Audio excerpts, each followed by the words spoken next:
today's video, I'm going to show you step by step how to become a master in your social media marketing agency sales calls. Make sure you stay to the end so you can implement all of these tips to ensure that you increase your close rate. So let's get into the video.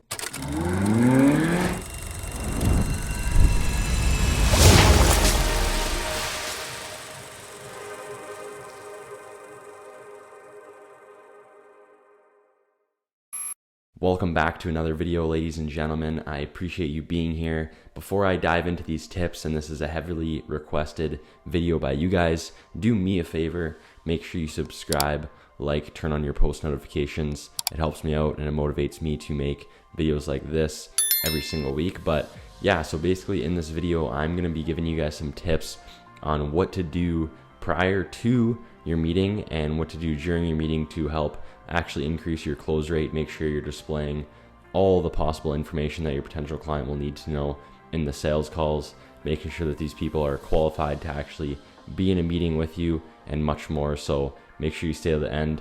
Please subscribe, please like, and let's get into some of these tips. If you don't know who I am, my name is Carter Vincentini. I'm the co-founder of Versatile Agency, a full service real estate specialized marketing agency, basically doing everything from A to Z for our clients. The traditional way of bringing in leads on social media, advertising on Facebook, Instagram, YouTube, and TikTok.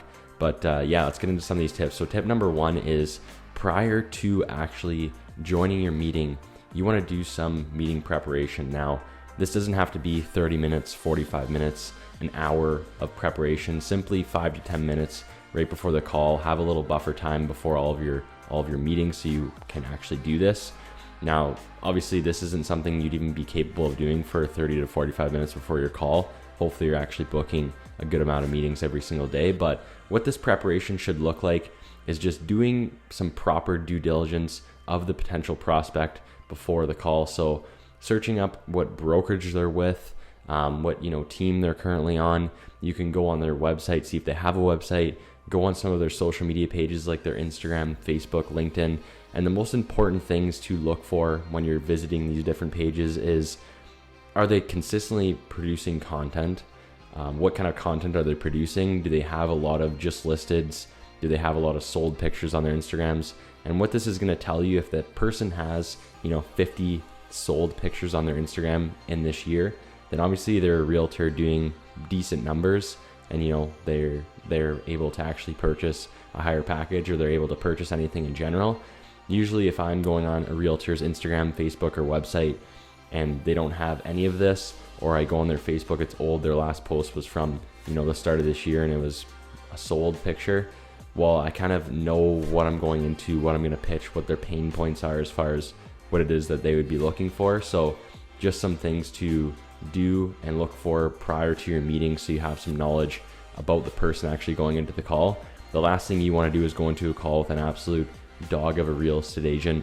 They're doing millions and millions per year and GCI, and then you have absolutely no idea. I think that's just a good thing to know prior to going into the call so you can structure it a little bit different for that person. So this next point is something that I get complimented for a lot, and it's actually my pitch deck. It took very, very long to create, simply because everything people told me is something that I implemented into a new slide, or something that I incorporated into my sales pitch. Now, I'm not the most creative person, so it's not because the design is super unique and it's super cool. I have good visuals that I know people need to look at to gain a better understanding of what it is that I'm talking about. I have the most important slides of all the information that I know people are either going to ask me after the call that I should just be displaying throughout the actual discovery call. This isn't something that's going to happen overnight, and that's strictly because this pitch deck has been built over 2.5 years of sales calls. So every time someone would ask me a new question, I'm like, oh, that's actually something that I should think about incorporating into this slideshow without making my sales call obviously an hour and a half long. But after receiving a variety of different questions, like what are the average numbers you're getting every single month? That wasn't something I included into my pitch deck because I didn't really think it was that important. And average is hard to get, especially in this industry, in this niche. But it's something now that I've just included in like the top right to like briefly go over and say, hey, numbers are constantly changing and there's a lot of different variables that come into play, but these are some of the average numbers we're getting. So now it's not a question that I get asked anymore. So another important thing for doing this is like just record all of your calls as well. Recording your calls is good because you can go back, you can kind of see where you're losing people.